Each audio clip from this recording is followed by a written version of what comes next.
70 গাড়ি। এই যে আমাদের সরপুঁটি মাছ পেয়ে গেছি, মোটামুটি আমরা এটাই নেব।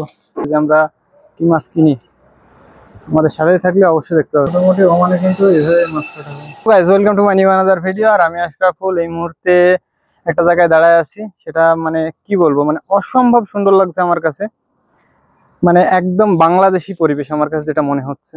আর বিশেষ করে বরকতুল মোচের এই জায়গাটা আমার কাছে বেশ ভালো লাগে। আমি ম্যাক্সিমামটা টাইম এখানে আসলে কিন্তু আমি ভিডিও মেক করি, আপনাদের সাথে শেয়ার করি। বিশেষ করে আমার পিছনে দেখতে পাচ্ছেন যে পাহাড়ের সাথে কিভাবে বাড়িগুলা করছে, আমার কাছে মানে বেশ ভালো লাগছে। আর এই সাইডটা দিয়ে ওয়াদি আছে, মানে সবসময় যেখানে পানি চলে আর কি, মানে কি বলবো, মানে অসম্ভব সুন্দরের মানে সুন্দর লাগছে। আর সেই সাথে এখানে ম্যাক্সিমাম টাইমই কিন্তু টুরিস্ট আসে এই জায়গাটা দেখার জন্য।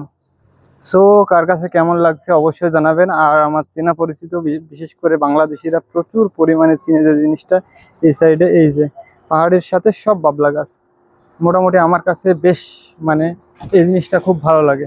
আর সেই সাথে আর একটা জিনিস দেখাবো, এই যে 70 গাড়ি।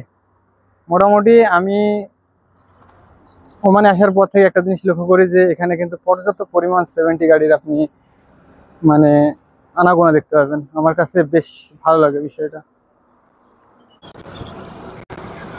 আর সেই সাথে বিশেষ করে আজকে আমি বরকতুল মোচে আসছি শুধুমাত্র বাজার করব বলে। বিশেষ করে এটা হচ্ছে বরকতুল মোচের বাজার, মানে কি বলবো, একটা অন্যরকম ভাইব দেয় আমার কাছে। সত্যি কথা বলতে খুবই চেনা পরিচিত জায়গা, বেশ ভালো লাগে।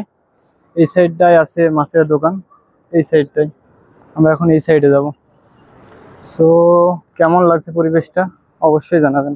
সো আপনাদের দেখাবো আজকে যে আমরা কি মাছ কিনি, আমাদের সাথে থাকলে অবশ্যই দেখতে পাবেন। সব রকমের মাছ পাওয়া যায়, দেখা যাক যে আমরা কি মাছ নিই। বিশেষ করে আমরা সরপুঁটি নিব আজকে। এই যে আমাদের সরপুঁটি মাছ পেয়ে গেছি, মোটামুটি আমরা এটাই নেব। মোটামুটি ওমানে কিন্তু এভাবে মাছ কাটা হয়।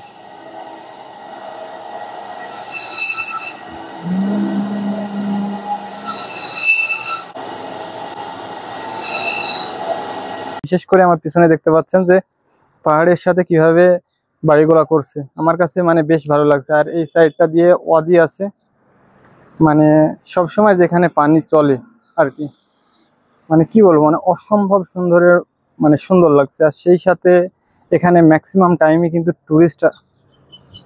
টুরিস্ট আসে এই জায়গাটা দেখার জন্য। সো কার কাছে কেমন লাগছে অবশ্যই জানাবেন। আর আমার চেনা পরিচিত বিশেষ করে বাংলাদেশিরা প্রচুর পরিমাণে চিনে যে জিনিসটা, এই সাইডে এই যে পাহাড়ের সাথে সব বাবলা গাছ।